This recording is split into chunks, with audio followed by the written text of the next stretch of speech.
नमस्कार. डोकर भारती या यूट्यूब चॅनलमध्ये आपल्या सगळ्यांचं स्वागत आहे.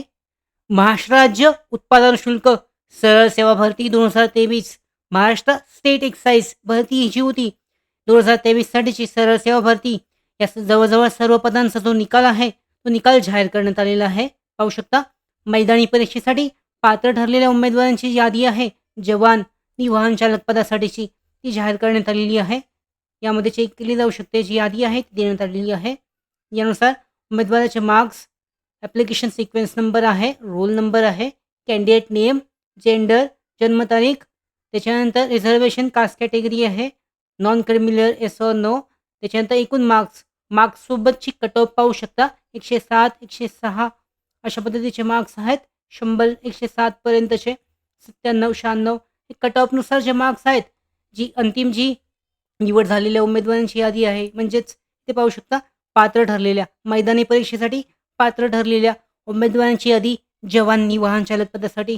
यानंतर मैदानी परीक्षेसाठी पात्र ठरलेल्या उमेदवारांची यादी जवान या पदासाठीची पाहिली जाऊ शकते. यामध्ये जी यादी आहे यामध्ये चेक केली जाऊ शकते. इथे मार्क्स आहेत उमेदवाराचे, त्याचबरोबर कॅटेगरी रिमार्क्स देण्यात आलेले आहेत. यानंतर पुढची जी आहे 84 पदासाठीची अंतिम निवड यादी प्रत्येक जिल्ह्यानुसार जाहीर करण्यात आलेली आहे. यवतमाळ, वाशिम, ठाणे, सिंधुदुर्ग, सातारा, सांगली, परभणी, नाशिक, नांदेड, नागपूर आहे. मुंबई उपनगर, मुंबई शहर, कोल्हापूर, जळगाव, हिंगोली, गोंदिया, गडचिरोली आहे, धुळे, धाराशिव. आयुक्त कार्यालय आहे 84 पदाची अंतिम निवड आयुक्त कार्यालयासाठीची छत्रपती संभाजीनगर आहे, बुलढाणा, भंडारा आहे, बीड, अहमदनगर, अमरावती अशा पद्धतीने प्रत्येक जिल्ह्यासाठीची 84 पदाची जी अंतिम निवड यादी आहे ती जाहीर करण्यात आलेली आहे. तुम्ही ज्या जिल्ह्यासाठी अर्ज केलेलात त्या जिल्ह्याची जी यादी PDF आहे, PDF लिंक डिस्क्रिप्शन बॉक्समध्ये आहेत.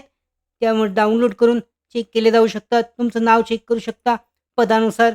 यानंतर पाहू शकता लघुलेखन कौशल्य चाचणीसाठी परीक्षेसाठी पात्र ठरलेल्या उमेदवारांची यादी लघु टंकलेखक पदासाठी सुद्धा जाहीर करण्यात आलेली आहे. यानंतर लघुलेखन कौशल्य चाचणीसाठी परीक्षेसाठी पात्र ठरलेल्या उमेदवारांची यादी ही सुद्धा जाहीर करण्यात आलेली आहे. ही लघु टंकलेखन आणि लघुलेखनसाठीची यादी आहे. यामध्ये हे उमेदवार पात्र ठरलेले आहेत, त्यांचे मार्क्स, त्यांचं नाव याच्याबद्दलची विस्तारित माहिती देण्यात आलेली आहे. यानंतर मैदानी परीक्षेसाठी पात्र ठरलेल्या उमेदवारांची यादी जवान वाहन चालक पदासाठीची, त्याचबरोबर जवान पदासाठी आणि राज्य उत्पादन शुल्क भवन उपरा याच्यासाठीची जी कंत्राटी निविदा आहे ती सुद्धा जारी करण्यात आलेली आहे. तर यानुसार पाहू शकता प्रत्येक पदाचा 84 आहे.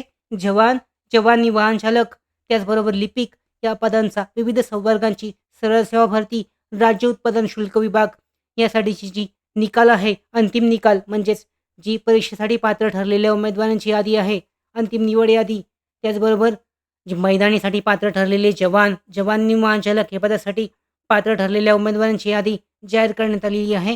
जिल्हानिहाय तिथे चेक केली जाऊ शकते. त्यामध्ये तुमचं नाव चेक करून पुढची जी प्रोसेस असेल लवकरच अधिकृत प्रसिद्धीपत्रक जारी करून जी वेळापत्रक आहे मैदानीसाठी, त्याचबरोबर लघुलेखक चाचणीसाठीची याबद्दलची माहिती, विस्तारित माहिती, अधिकृत माहिती राज्य उत्पादन शुल्क विभागाकडून जाहीर केली जाईल.